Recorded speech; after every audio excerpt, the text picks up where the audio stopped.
What's going on, everybody? Welcome to DylanTalksTone 2. If you're new to the channel, we have our real channel is Dylan Talks Tone. We talk about guitar stuff over there. And this is where I kind of will dive into a subject that may not fit in the other channel. Today we're going to talk a little economics. We just did a podcast about Harley Benton not going to be on Reverb anymore. And then of course, I get the barrage of, well, I can build a guitar for $400. I don't know why that seems to be the magic number, but everybody thinks they can build a guitar for $400. Therefore, all guitars should cost $400. Well, that sounds cool, but it's just not how life works.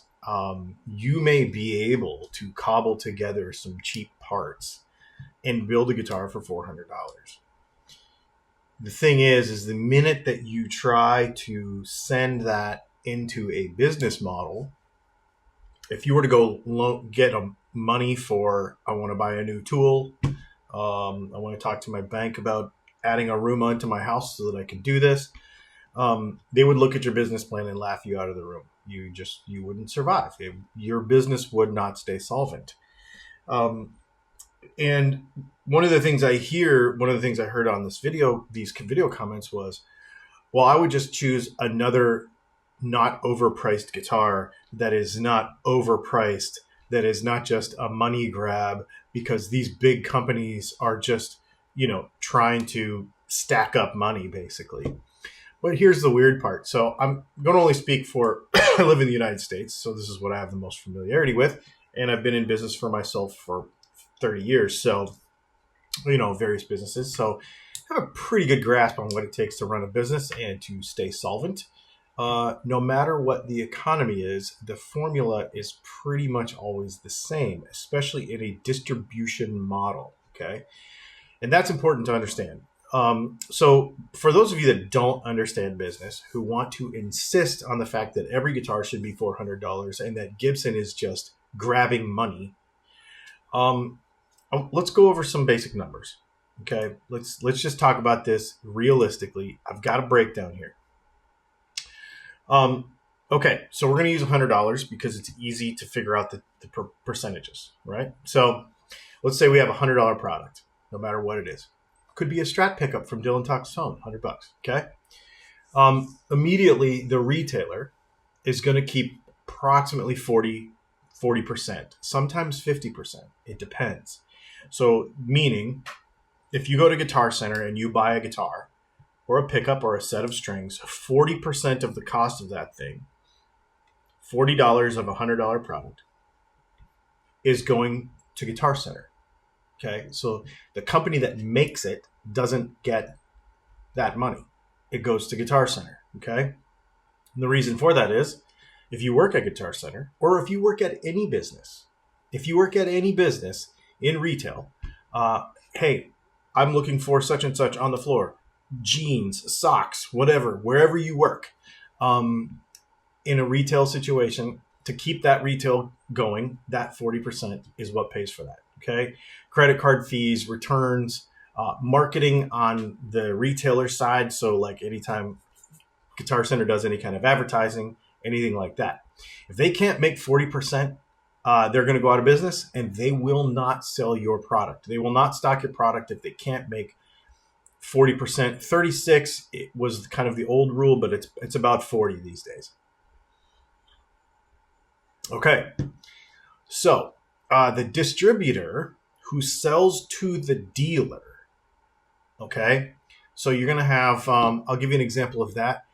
Gator, for example, like a Gator, the bags. So if there's a $100 bag, they're going to sell there's going to be a distributor that sells to all of the dealers, to like all of the mom and pop shops, right? Who is getting their 40%. That distributor is going to get 10 to 15%. So $10 to $20, $10 to $15 of that retail, because they've got to make some money while they move this product.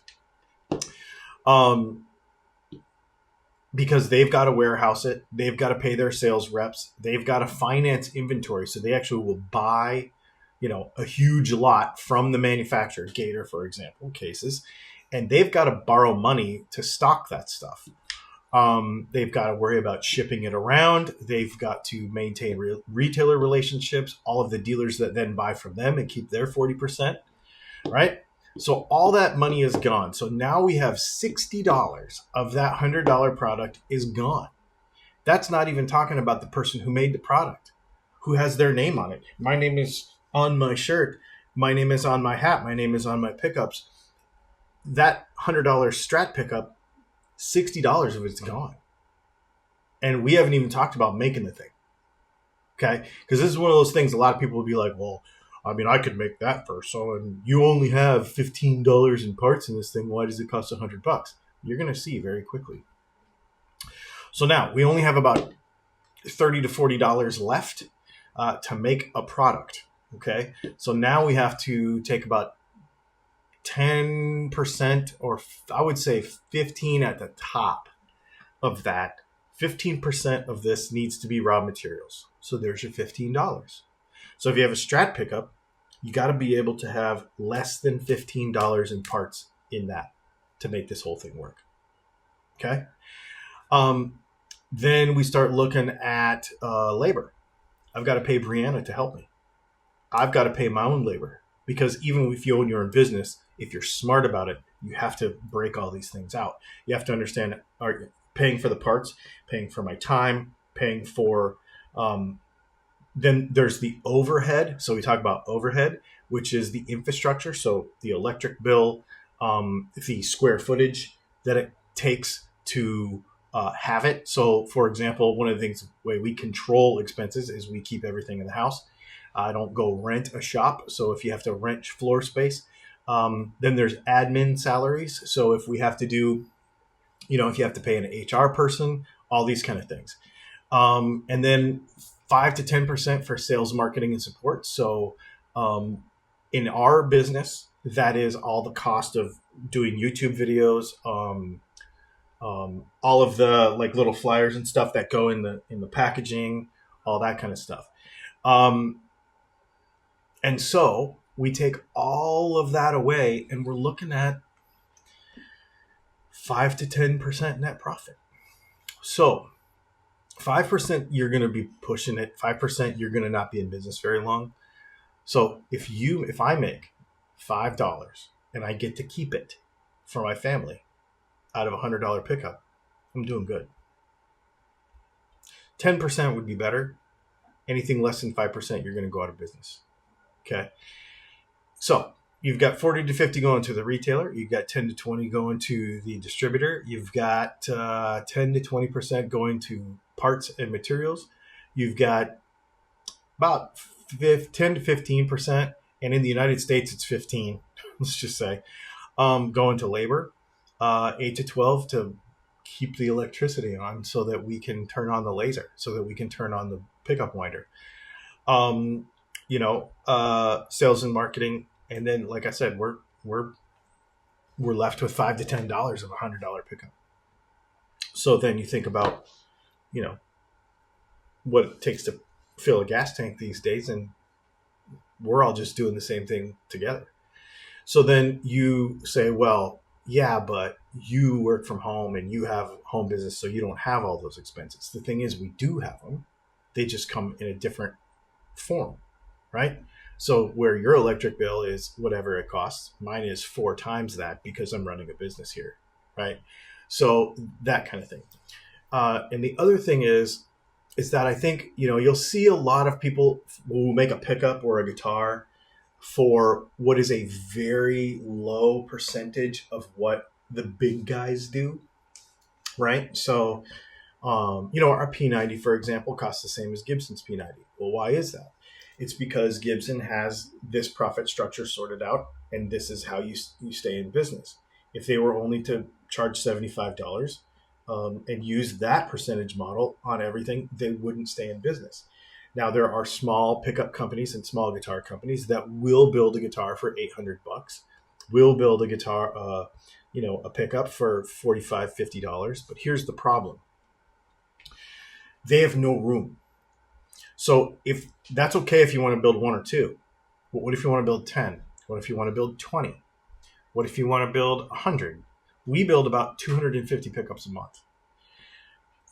once you get up to that level, then you have to have, there's just more, right? Because you have to buy this many parts per month. You have to pay for this much labor. There's expansion costs money. So if you don't price your products correctly in the beginning, you never have any room to expand. And the whole idea of anything that anybody ever does is to continue to grow a business. That's how the economy works. And it's not just about me. It's not just about Gibson. It's as a company, the name on the building is all of the people that it affects. So at Gibson, a $3,200 Les Paul is feeding however many all these people are, plus the people that where they get their wood from, the guy that does the chroming work.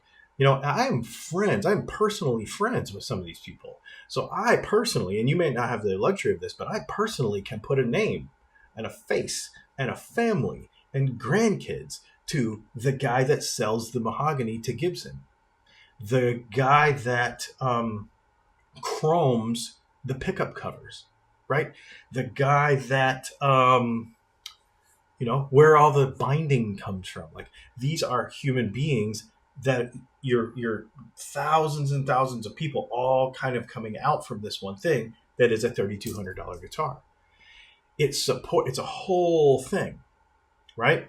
And so, and the thing is then backwards wise, it affects you. If you work at Verizon and you are, let's just use this as an example. So let's say you are complaining about how much a $3,200 guitar costs because you think it's overpriced, okay? But you're at the customer service department at Verizon, right? And you make X amount of dollars and you have to save for quite a while to get a Les Paul. Makes sense. So you are part of that. Well, I am a Verizon customer. I think we spend between everything that we have probably $300 a month in Verizon because of all of our business stuff.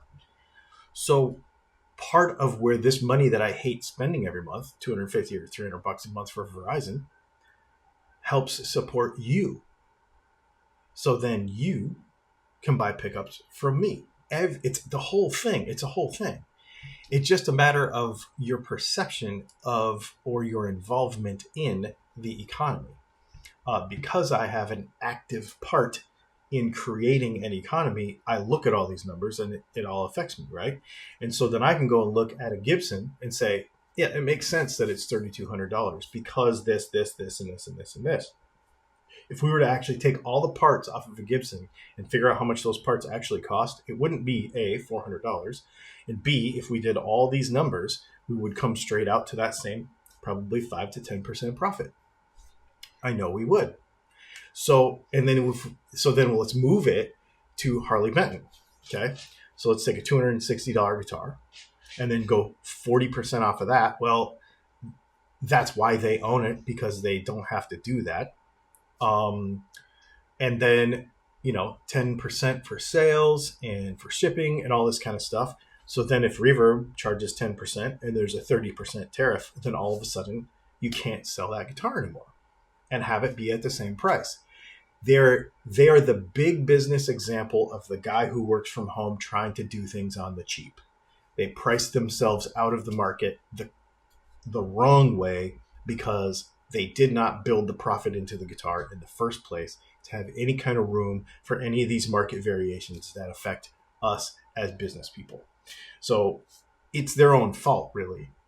And what's the scary part about it is that they created a culture around that affects everything. Because now you have everybody who expects, not everybody, but the people who expect a guitar for $300. And when it is not actually realistic in a normal business plan. There you go. Interesting stuff. I think it's interesting. I have to find it interesting because of what I do. Get in the comments. Let me know what you think. You can disagree, I guess, if you want, but the numbers are the numbers, and these are fairly proven across, trillions of dollars a month. How do you fit into that?